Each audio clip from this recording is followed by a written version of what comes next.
크고 은밀한 일을 보이리라.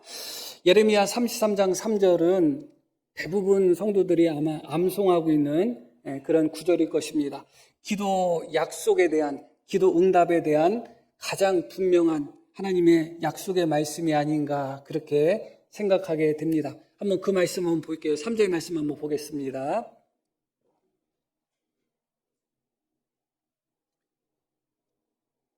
자, 우리 함께 읽겠습니다.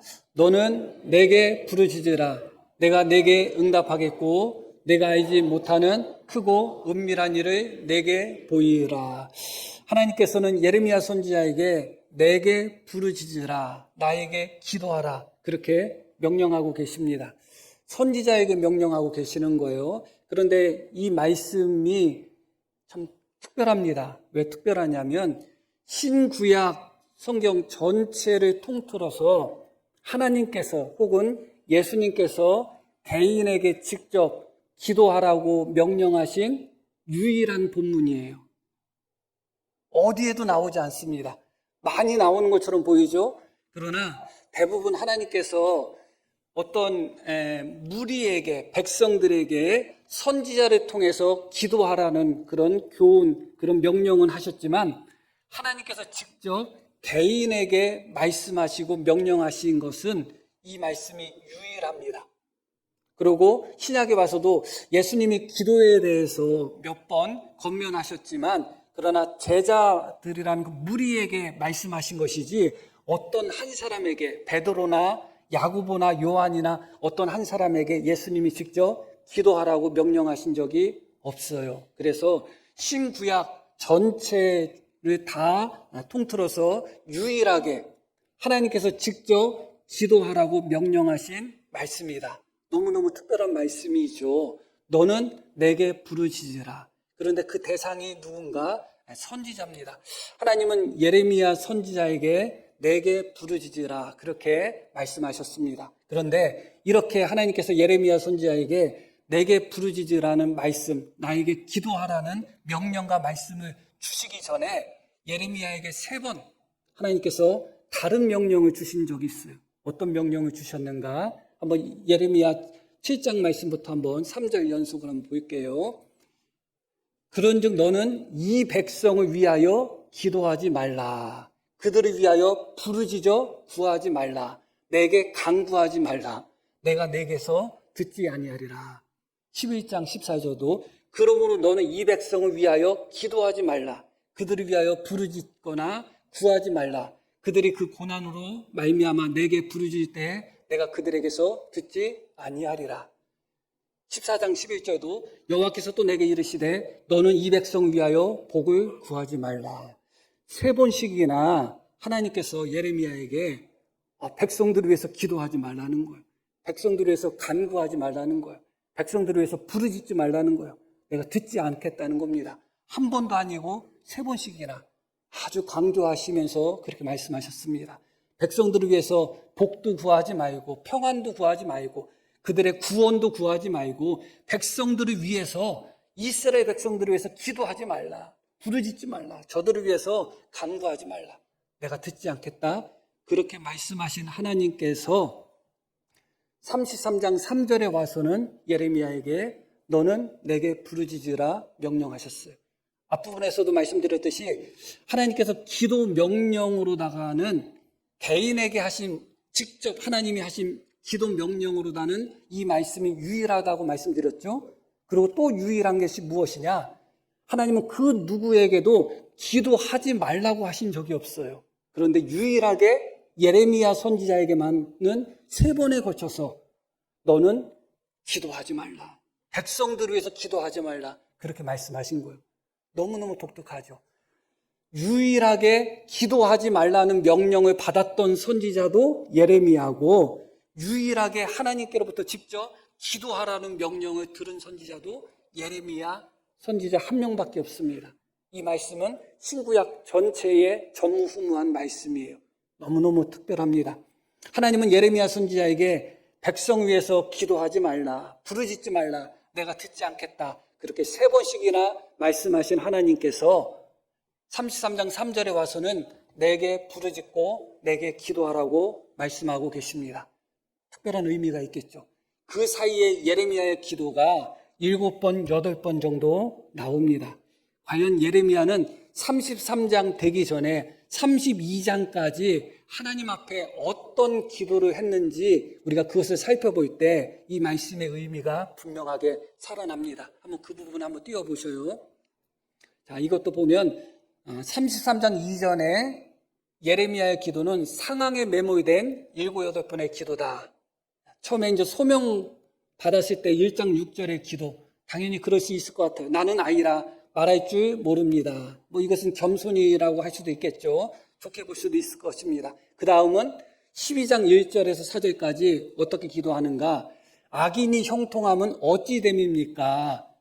주께서 그들을 심으셨습니다. 하나님께 기도하는데 악인들이 왜 형통합니까? 하면서 뭐라고 기도했다고요? 하나님이 악인들을 심으셨습니다. 그렇게 기도한 거예요. 그리고 이것은 하나님의 공의에 대한 그런 의문이죠. 뭐 그럴 수도 있을 것 같아요. 15장 15절부터 또 기도 장면이 나오는데 뭐라고 기도하는가? 주는 내게 속이는 시냇물 같으십니다. 하나님이 나를 속이셨습니다. 그래서 내가 하나님 앞에 속아 넘어갔습니다. 속이는 시냇물은 건기 때는 말라 비틀어지는 그런 물을 의미하는데 물이 있는 줄 알고 갈증 난 사람이 냇가에 가서 봤더니 물이 없는 거예요. 아니, 속았네? 그겁니다. 하나님은 나를 속이셨습니다. 그렇게 기도했어요. 내용들은 길게 나옵니다. 그런데 짧게 본 거예요. 또 그 다음 볼게요. 17장 14절부터는 어떤 기도를 하는가? 나를 멸시하는 자로 수치를 당하게 하소서. 배나 되는 멸망으로 그들을 멸하소서. 나를 멸시하는 자는 수치를 당하게 하시고 배나 되는 멸망으로 그들을 멸하게 하소서 하면서 자기 원수를 갚아줄 것을 하나님 앞에 기도하고 있습니다. 그리고 18장 19절도 비슷한 맥락이에요. 그들의 자녀를 기근에 넘기시고, 이제 18장 21절 말씀이에요. 그러하온즉 그들의 자녀를 기근에 내어 주시며 그들을 칼의 세력에 넘기시며 그들의 아내들은 자녀를 잃고 과부가 되며 그 장정은 죽음을 당하며 그 청년은 전장에서 칼을 맞게 하시며 주께서 군대로 갑자기 그들에게 이르게 하사 그들의 집에서 부르짖음이 들리게 하옵소서. 이는 그들이 나를 잡으려고 구덩이를 팠고 내 발을 빠뜨리려고 올무를 놓았습니다. 자기 자신을 대적한 사람들을 하나님께서 원수 갚아달라고 하나님께 기도하는데 그 내용이 충격적이잖아요. 21절 앞부분 다시 한번 볼게요. 함께 한번 읽어볼까요? 그러하온즉 그들의 자녀를 기근에 내어주시며 그들을 칼의 세력에 넘기시며 그들의 아내들은 자녀를 잃고 과부가 되며 그 장정은 죽음을 당하며 그 청년은 전장에서 칼을 맞게 하시며 자기를 대적한 사람 집안 식구들 아이부터 부인, 여자 모든 사람까지 다 어떻게 해달라는 거예요? 아주 독한 저주 섞인 기도를 하고 있어요. 그리고 또 넘겨서 한번 볼게요.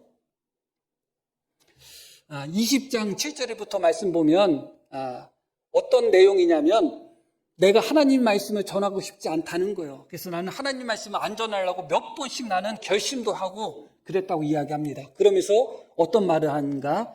내가 왜 태어났는가? 내가 안 태어났으면 더 좋았을 텐데 하면서 예레미야가 자기 생일을 저주하는, 하나님 앞에 기도하면서 자기 생일을 저주하는 그런 기도 내용이 20장 7절부터 나오는 겁니다. 그리고 32장 16절에는 하나님이 바로 32장은 어떤 장면이냐면 오늘 읽으신 33장 바로 앞장이에요. 앞장. 그래서 바로 이어지는 장면이라고 생각하면 돼요. 예레미야가 갇혀 있습니다. 갇혀 있는데 하나님의 말씀이 임한 거예요. 너의 사촌이 올 테니까 사촌이 너한테 땅 사라고 하면 그 땅을 사라는 거예요. 그런데 예루살렘이 멸망이 오늘 내일이에요. 이제 곧 있으면 예루살렘이 멸망하고 유다가 멸망해요. 그러면 땅을 사고 팔고 자시구가 없어요. 그것은 아무런 의미가 없거든요. 그런데 하나님이 땅을 사라는 거예요. 그것은 무엇을 의미하는 것인가? 나중에 하나님께서 회복시켜 주실 것을 말씀하는 겁니다. 그 나중은 70년 후예요. 예레미야는 그것을 알고 있었습니다. 예레미야가 예언을 했으니까요. 그래서 하나님의 말씀대로 예레미야가 그 땅을 사요. 사고 나서 하나님 앞에 기도하는데 기도하는 내용이 바로 어떤 내용이냐면 이 내용이에요. 성이 함락될 텐데 땅을 사서 뭐 합니까? 그 내용이에요. 하나님은 나한테 땅을 사라고 하셨는데 오늘 내일 하는데 지금 바벨론이 와서 우리를 지금 멸망시키려고 하는데 이거 땅 사서 뭐 하겠습니까? 그런 기도예요. 7번의 기도를 살펴봤습니다. 어때요? 이게 1장부터 32장까지 예레미야가 기도했던 모든 내용들이에요. 예외 없이. 적게 하진 않았습니다.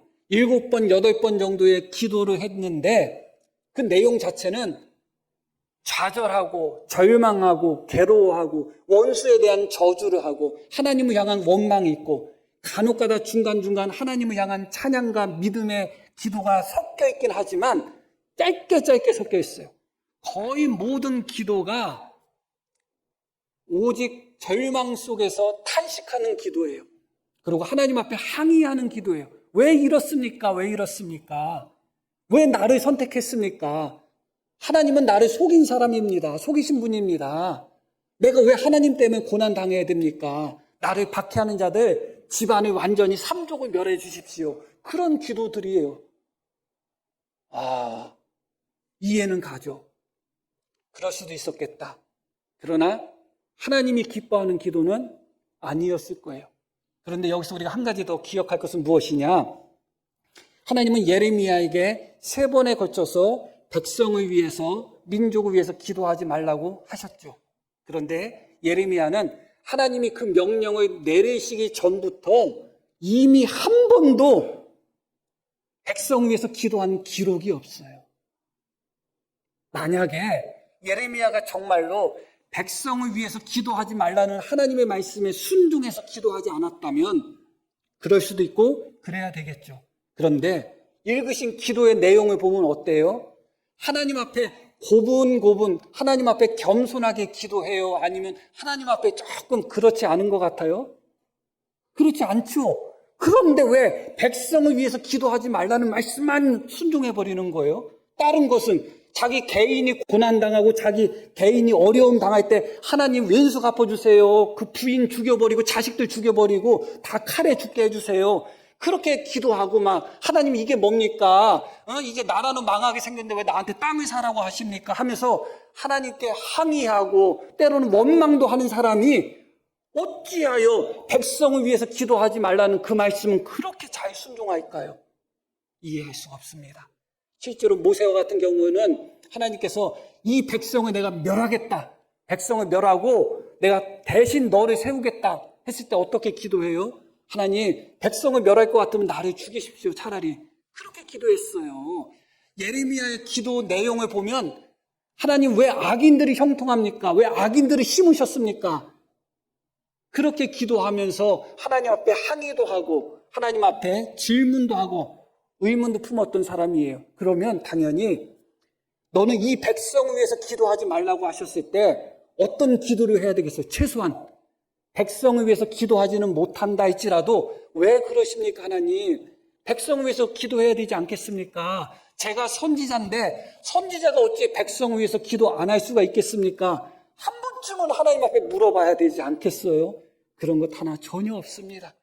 오직 백성을 위해서 기도하지 말라는 그 말씀에는 그대로 순종한 것인지 아니면 처음부터 백성을 위해서 기도할 마음이 없고 자기 자신만 위해서 기도하고 싶은지 철저하게 32장까지 예레미야의 기도는 개인적인 기도에 머물렀고 그 개인적인 기도도 하나님을 신뢰하며 소망하며 하나님의 응답을 구하는 기도라기보다도 자기 신세를 한탄하고 탄식하고 아파하는 또 원수에 대한 보복을 구하는 그런 기도로 가득 차 있는 거예요.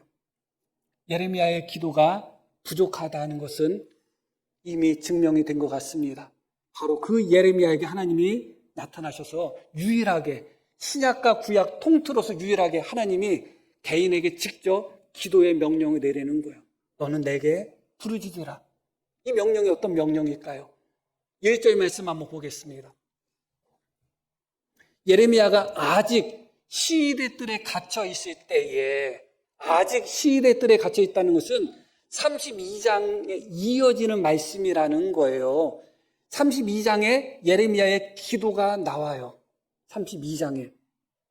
그렇게 예레미야가 기도한 후에 하나님이 예레미야에게 나타나셔가지고 너는 내게 부르짖으라고 기도한 거예요. 말씀하신 거예요. 무슨 말씀이에요?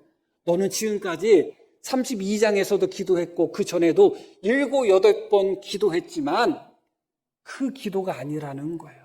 너의 솔직한, 너의 고통스러운 마음을 하나님 앞에 내려놓는 정직한 기도일 수는 있겠지만 하나님이 원하시는 선지자로서, 하나님을 믿는 자로서, 믿음 있는 자로서 해서는 안 되는 부족한 기도라는 것입니다. 하나님은 예레미야의 기도의 패러다임 자체를 바꾸라고 명령하시는 겁니다. 이제 너는 내게 부르짖으라고 말씀하시는 거예요.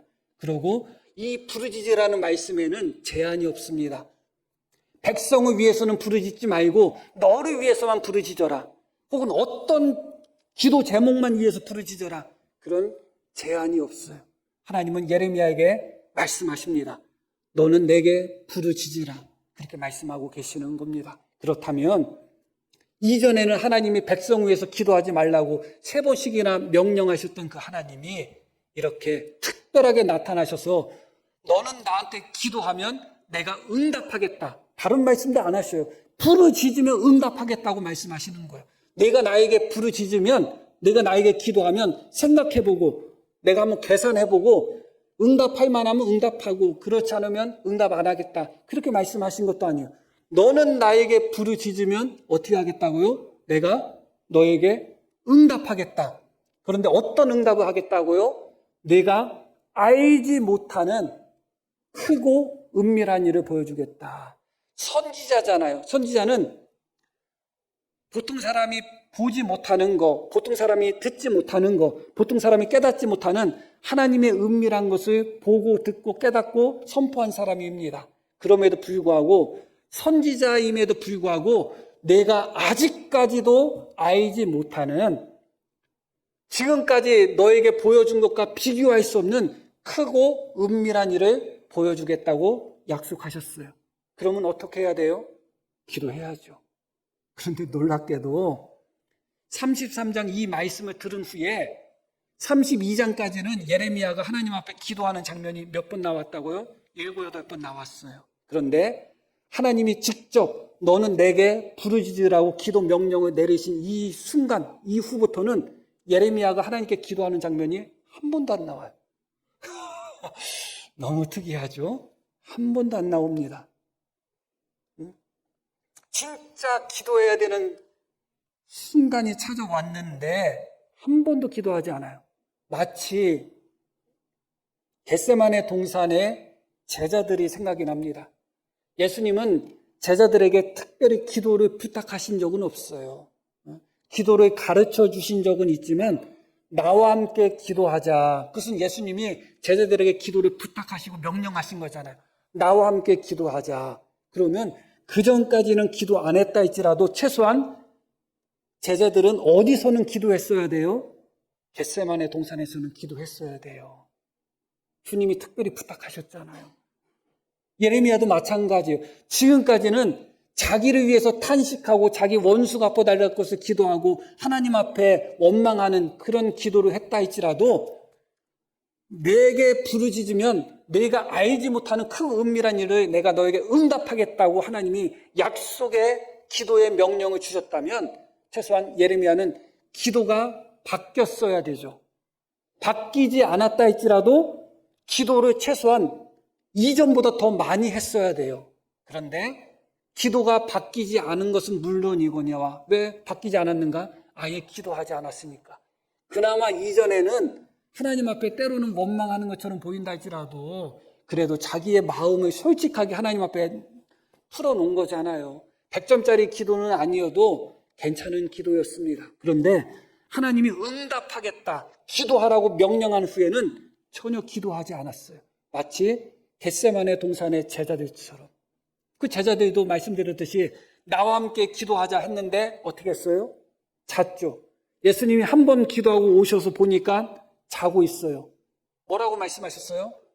너희가 한시도 나와 함께 깨어 있을 수 없느냐. 시험에 들지 않게 깨어 기도하라 하면서 다시 한번 기도하라고 하셨어요. 두 번째죠. 그러고 나서 또 기도하고 오셨더니 어떻게 해요? 또 자고 있어.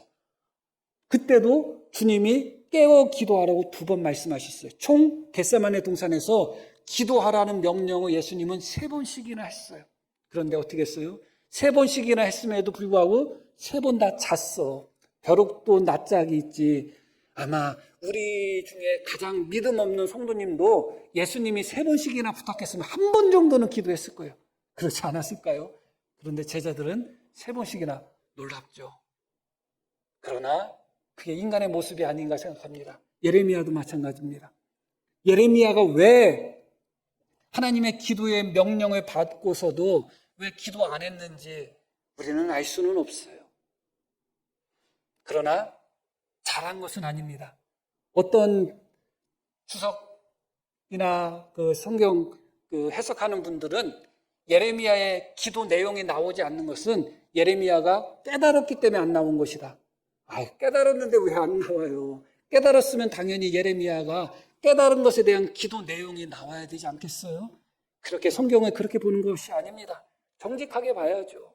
예레미야의 기도 내용이 전혀 나오지 않았다는 것은 어떤 모양이든 예레미야가 그 말씀에 순종하지 않았음을 보여주는 방증입니다. 다르게 볼 수는 없어요. 그렇다면 하나님이 예레미야에게 약속하셨던 내가 알지 못하는 크고 은밀한 일을 예레미야가 경험했을까요? 못했다고 봐야죠. 또 대부분의 학자들은 하나님이 약속하신 크고 은밀한 일이 나중에 이스라엘 백성들이 포로에서 돌아오고 그들이 회복되는 것이 하나님이 말씀하신 크고 은밀한 일이다. 그래서 예레미야가 그것을 예언했기 때문에 이루어졌다. 그렇게 해석해요. 많은 분들이. 그렇지 않아요. 33장 이 말씀을 주시기 전부터 이미 하나님은 여러 번에 거쳐서 예레미야에게 심판의 말씀도 주셨지만 회복의 말씀, 구원의 말씀을 이미 그 전에 여러 번 주셨어요. 예레미야에게 있어서는 나중에 이스라엘 백성들이 포로에서 돌아오고 그들이 회복되는 거 은밀한 일 아니에요. 이미 예레미야에게 하나님이 여러 번 계시하셨다니까요. 그러고 내가 알지 못하는 은밀한 일이라고 하는데 어찌 선지자가 여러 번에 걸쳐서 그러나 너희가 심판을 받을 것이지만 너희가 다시 회복될 것이다. 너희가 다시 포로로 돌아올 것이다. 그렇게 여러 번에 걸쳐서 선지자가 이미 선포한 후인데 어찌 그게 예레미야가 알지 못하는 크고 은밀한 일이라 할 수 있겠어요. 이것도 성경을 그냥 좋게 보려고 하다 보니까 조화시키려고 하는 그런 해석이지 온전한 해석은 아니에요. 분명한 것은 하나님은 예레미야를 위해서 어떤 예레미야? 하나님 앞에 새롭게 믿음으로 부르짖는 기도를 하는 예레미야를 위해서 하나님이 준비하신 크고 은밀한 일이 있었다는 겁니다. 하나님이 응답하기 위해서 내게 어떻게 하겠다? 응답하겠다고 말씀하셨잖아요. 그러니까 하나님은 먼저 응답하기 위해서 응답을 준비해 놓으신 거예요. 그래 놓고 예레미야가 알지 못하는 크고 은밀한 일을 준비하신 후에 예레미야에게 나한테 부르짖으면 이거 너에게 보여줄 거야. 이거 너에게 줄 거야. 그렇게 약속하신 거예요. 그러나 예레미야는 하나님 앞에 기도하지 않았습니다. 결과적으로 하나님이 준비하시고 예배하신 예레미야가 알지 못하는 크고 은밀한 일을 예레미야는 경험하지 못했습니다. 그것이 무엇인지를 모르는 상태로 끝난 겁니다. 짐작할 수는 있고 예상할 수는 있지만 우리는 모릅니다. 만약에 예레미야가 하나님께 기도함으로 말미암아 크고 은밀한 일 그것을 경험하고 그가 체험했다면 우리도 말씀을 통하여 아하 그렇구나 하나님이 예레미야에게 약속하셨던 크고 은밀한 일이 이거구나 알 수가 있었겠죠. 그러나 우리도 몰라요. 왜냐하면 예레미야가 하나님이 준비하신 크고 은밀한 하나님의 응답으로 가득한 기도의 문을 열지 않았기 때문에 그래요. 그 기도의 문을 열어가지고 예레미야가 하나님의 크고 은밀한 일을 나타냈다면 우리도 깨달을 수 있었겠지만 우리도 역시 모릅니다.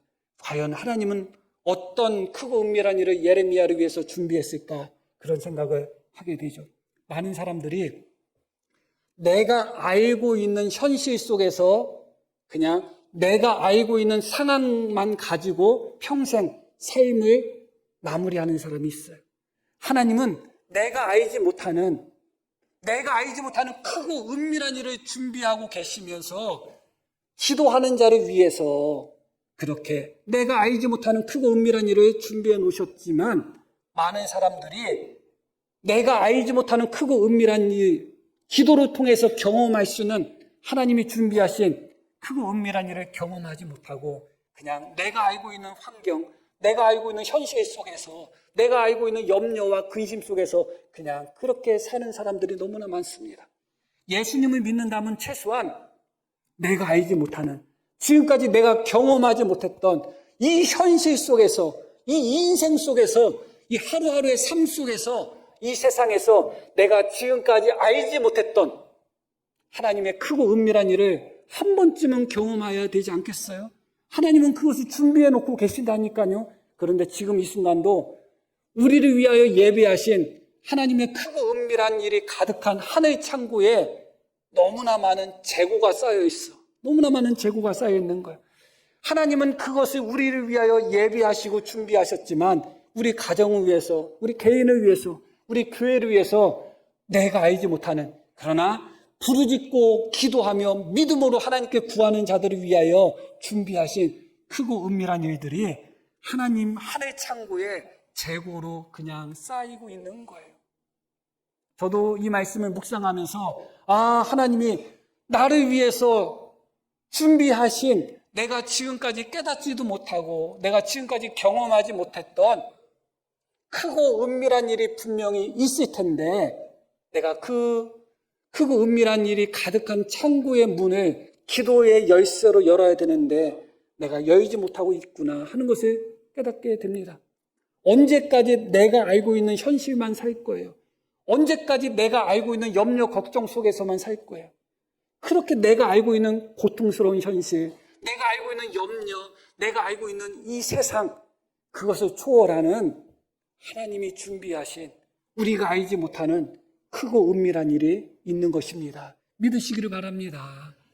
그것을 믿음으로 경험하고 체험해야 되는 것입니다. 그런데 안타깝게도 예레미야는 자신이 알고 있는 현실 속에서, 자신이 알고 있는 절망 속에서, 왜냐하면 내일 모레면 예루살렘이 무너지고 나라가 망하니까요. 자신이 알고 있는 고통과 고난 속에서 그것에 매몰되어서 자신이 알지 못하는 하나님이 준비하신 크고 은밀한 일을 기도로서 구하지 못한 것입니다. 많은 사람들이 이미 내가 알고 있는 것에 너무 눌려서, 내가 알고 있는 것에 너무 지배당하다 보니까 세상 살면서 내가 알고 있는 그 삶의 경험 속에서 헤어나오지 못하고 하나님이 우리를 위하여 준비하신, 우리가 알지 못하는 크고 은밀한 일을 경험하지 못한 것입니다. 예레미야도 그렇습니다. 이어지는 예레미야의 계속된 말씀을 보면 예레미야가 하나님이 준비하신 크고 은밀한 일을 경험하지 못했다는 것은 명백하고 분명합니다. 왜냐? 예레미야는 그렇게 그가 염려했던 것, 그가 걱정했던 것, 그가 이미 알고 있었던 것, 무엇이죠? 나라의 멸망, 수많은 사람의 죽음, 그런 모든 고통들, 그게 예레미야가 지금까지 염려하고 걱정하고 근심했던 예레미야가 알고 있었던 거예요. 그런데 그렇게 자기가 알고 있었던 것을 그대로 눈으로 목격하는 사람이 되었습니다. 자기가 알지 못하는 하나님이 예비하신 크고 은밀한 일을 경험한 것이 아니라 이미 자기가 알고 있는 예루살렘이 무너질 것이고 성전이 무너질 것이고 불타고 수많은 사람이 죽고 피바다가 되고 수많은 사람이 포로로 끌려갈 것이라는 것, 이미 자기가 알고 있었던 그것을 그대로 경험하는 삶을 살 수밖에 없었어요. 하나님이 예레미야가 알지 못하는 그 무엇을 어떤 방식으로 준비했는지 어떻게 알겠어요? 아무도 알 수 없잖아요. 그는 그가 염려했던, 그가 그 걱정했던, 그가 알고 있었던 그 현실 속에서 눈물 흘리면서 그냥 살아간 것입니다. 우리도 마찬가지예요. 내가 알고 있는 그 고생, 내가 알고 있는 그 걱정, 내가 알고 있는 그 염려, 내가 알고 있는 그 근심, 그냥 항상 거기서만 사는 분들이 있어요. 내가 알지 못하는 근심을 또 뛰어넘고 세상을 뛰어넘고 환경을 뛰어넘고 상황을 뛰어넘는 하나님의 은밀한 크고 놀라운 일이 있는데도 그것을 경험하지 못한 거예요. 여기서 끝나지 않죠. 예레미야는 계속해서 이스라엘 백성들에게 바벨론에 항복하라고 그렇게 말씀을 전하고 선포했습니다. 그러고 애굽에 내려가지 말라고 말씀을 선포했습니다. 그런데 정작 예레미야는 자신이 예언한 것과 정반대의 운명을 맞이하게 됩니다. 바벨론으로 포로로 끌려가던 중에 예레미야가 바벨론의 군대 장관에게 눈에 띄죠. 그래서 그가 예레미야인 것을 알아요. 선택권을 줍니다. 나하고 같이 바벨론에 가서 호강하든지 유다 땅에 남아있든지 선택하라. 예레미야가 바벨론 땅으로 가도 괜찮습니다. 왜냐하면 예레미야 예언이 계속 바벨론에 항복하고 항복할 것을 예언했기 때문에 하나님의 뜻이에요. 그런데 예레미야는 남아있는 것을 선택했어요. 그렇게 유다 땅에 남아있는 것으로 예레미야의 예언의 인생이 마무리가 되고 예레미야가 죽음을 맞이했는가? 그렇지 않아요. 그가 가지 말라고 외쳤던 애굽 땅에 동포들에 이끌려서 반강제로 애굽에 끌려가게 돼요. 그래서 거기서 죽어요. 이게 어찌 하나님이 예레미야를 위해서 준비하신 내가 알지 못하는 큰 은밀한 일이라고 할 수가 있겠어요. 오히려 더 비참한 인생을 맞이했어요. 자기 예언과 정반대의 인생을 맞이하게 되었다고요. 자기가 걱정하고 염려했던 예언대로 나라가 망할 거야, 성전이 무너질 거야, 수많은 사람이 죽을 거야. 그것 때문에 염려하고 걱정하면서 예언했는데 그 예언이 그대로 다 이루어졌어요. 하나도 안 이루어진 게 없어.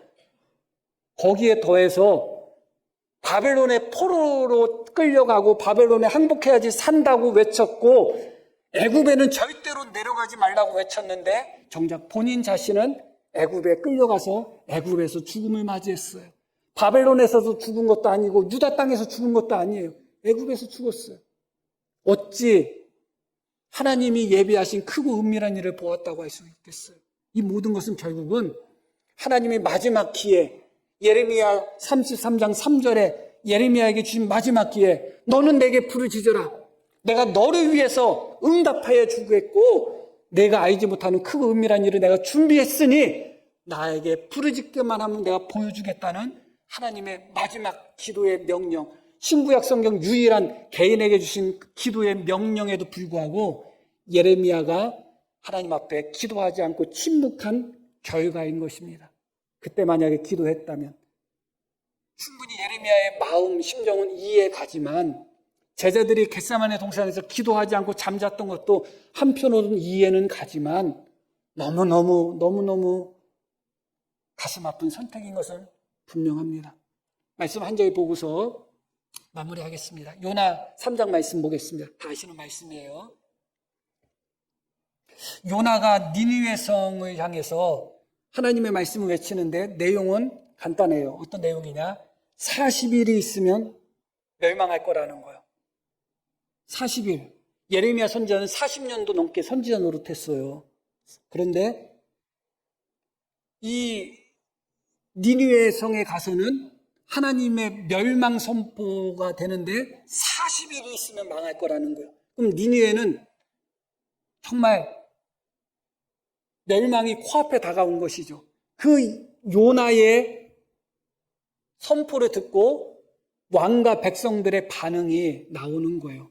왕과 그의 대신들이 조서를 내려 니느웨에 선포하여 이르되 사람이나 짐승이나 소떼나 양떼나 아무것도 입에 대지 말지니 곧 먹지도 말 것이요 물도 마시지 말 것이며 사람이든지 짐승이든지 다 굵은 베옷을 입을 것이요 심스 하나님께 부르짖을 것이며 각기 악한 길과 손으로 행한 강포에서 떠날 것이라.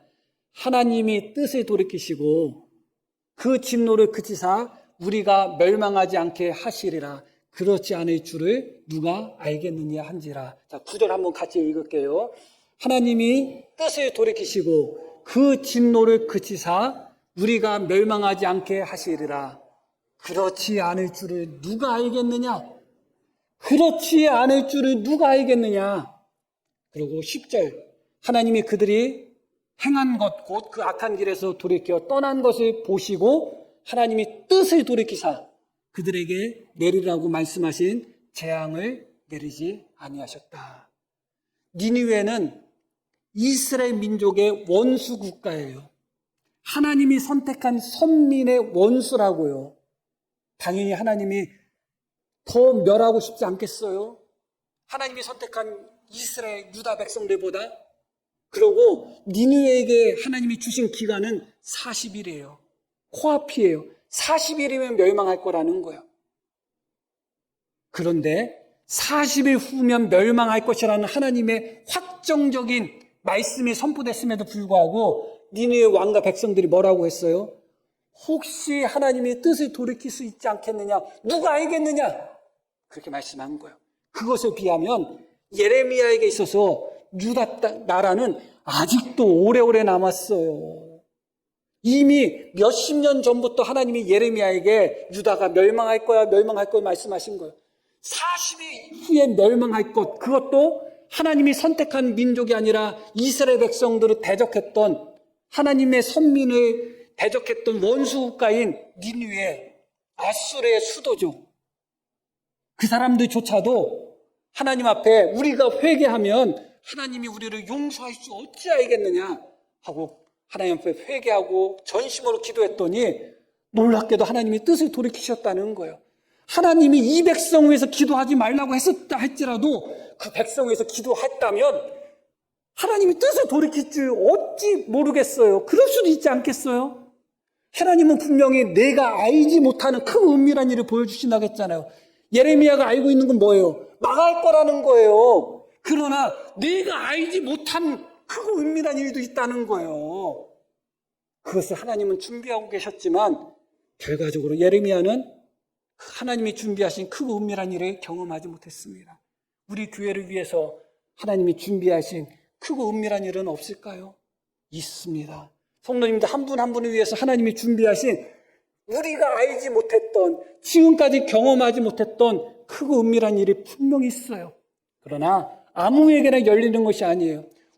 내가 알고 있는 현실 속에서 낙심하고, 내가 알고 있는 현실 속에서 좌절하고, 내가 알고 있는 현실 속에서 포기하고, 하나님 앞에 부르짖지 않고, 하나님 앞에 믿음으로 나가지 않고 탄식하면 내가 알지 못하는 크고 은밀한 일은 평생 내가 알지 못하는 상태로 끝이 나는 겁니다.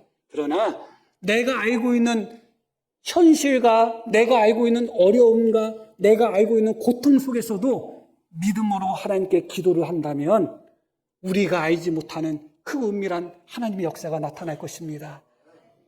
이 역사가 나타나는 이 표가 부끄럽지 않는 한 해가 될 수 있도록 함께 기도하며 나가기를 간절히 축복합니다. 자, 우리 들으신 말씀 기억하며 함께 기도하겠습니다.